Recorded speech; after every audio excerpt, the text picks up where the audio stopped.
ये सारी स्थिति स्पष्ट है, जनता के सामने भी, किसानों के सामने भी स्थिति स्पष्ट है। जब माननीय सर्वोच्च न्यायालय ने कानूनों पर रोक लगाई हुई है, तो किसानों का रेल रोको आंदोलन करने का या दिल्ली में जंतर मंतर पर आने का अनुरोध करने का, ये सारी चीज़ों का औचित्य कोई लगता नहीं है। और सर्वोच्च न्यायालय बराबर फटकार लगा चुके हैं कि भाई आप किस लिए बैठे हो यहाँ पर, जब कोई कानून एग्जिस्ट ही नहीं हो रहा है, इनके ऊपर रोक लगी हुई है, तो किस लिए आप यहाँ पर बैठे हुए हो, ये समझ में नहीं आ रही है। तो ये महज एक राजनीति हो रही है। उत्तर प्रदेश के, पंजाब के, उत्तराखंड के, गोवा, मणिपुर चुनाव हैं और लगता है कि आने वाले 2024 में भी मोदी जी दोबारा फिर आएंगे, तिबारा आएंगे इस देश के प्रधानमंत्री के रूप में।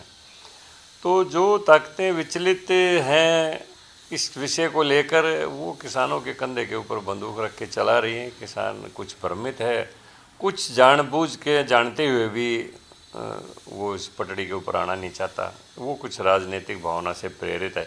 यही इस आंदोलन में हो रहा है। लेकिन जिस तरीके से किसान आंदोलन हुआ, किसानी आंदोलन में आज रेल रोकी गई है, कैसे देख रहे हैं आप इसको? देखिए, ये पूरे राष्ट्र का नुकसान है, जनता को परेशानी है। लोकतंत्र में एक प्रजातांत्रिक तरीके से हर आदमी को अपनी बात कहने का हक है, लेकिन विकास के पहिए रोकने का उसको हक नहीं है। ये लोकतांत्रिक तरीका है, रेल को रोकना, बसों को रोकना। इससे देश का विकास प्रभावित होता है और इसका आखिरकार सारी जनता के ऊपर ही असर पड़ता है। देश के बजट पर जो असर पड़ेगा वो सारी जनता के ऊपर ही आएगा, वो उसमें किसान भी शामिल होगा, सब लोग शामिल होंगे। तो कुल मिला के ये राष्ट्र का नुकसान है, इस बात को समझना चाहिए किसानों को। लेकिन जिस तरीके से पिछले दिनों जो घटना घटी है सिंधु बॉर्डर पर, उसको आप कैसे देख रहे हैं? वो चंदी बॉर्डर पर तो कोई घटना नहीं घटी है। सिंधु बॉर्डर पर जो घटना घटी है, सिंधु बॉर्डर पर देखो, सिंघू बॉर्डर पर जो घटना घटी है उसकी जितनी निंदा की जाए वो कम है। गुरु ग्रंथ साहब सिखों का पवित्र ग्रंथ है, केवल सिखों का नहीं, उनमें संतों की वाणी है। कबीरदास की वाणी उसमें है, संत रविदास की वाणी उसमें है, गुरु नानक की वाणी उसमें है, रामचरितमानस की चौपाइयाँ उसमें हैं। वो पवित्र ग्रंथ है। गुरु गोविंद सिंह जी ने यही कहा कि अब व्यक्ति में विकार आ सकता है, लेकिन ग्रंथ में कोई विकार आने की संभावना नहीं है। इसलिए आने वाले समय में इस ग्रंथ को ही गुरु मान के पूजा की जाए। तो वो पवित्र ग्रंथ है और हम सभी को उसका आदर करना चाहिए, इसमें कोई दो राय नहीं है। लेकिन कहीं उसकी बेअदबी हुई हो तो उसके लिए चैनल हैं, सिख धर्म में खुद चैनल हैं। जैसे कि अपना अकाल तख्त है, शिरोमणि गुरुद्वारा प्रबंधक कमेटी है, अकाल तख्त के सामने वो विषय को पेश किया जाए। उसके लिए सामाजिक दंड के प्रावधान हैं, उनको तनख्वाह घोषित किया जाता है या समाज से उसको बहिष्कृत किया जाता है, ये सामाजिक सजाएं होती हैं।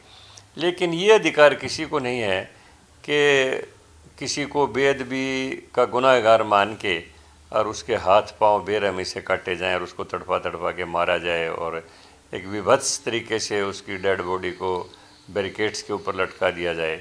ये अधिकार किसी को नहीं है। ये नरसंस हत्याकांड है और एक निर्ममता का नंगा नाच है, मैं इसको कहता हूँ। ये कदाचित ये ऐसे बात है।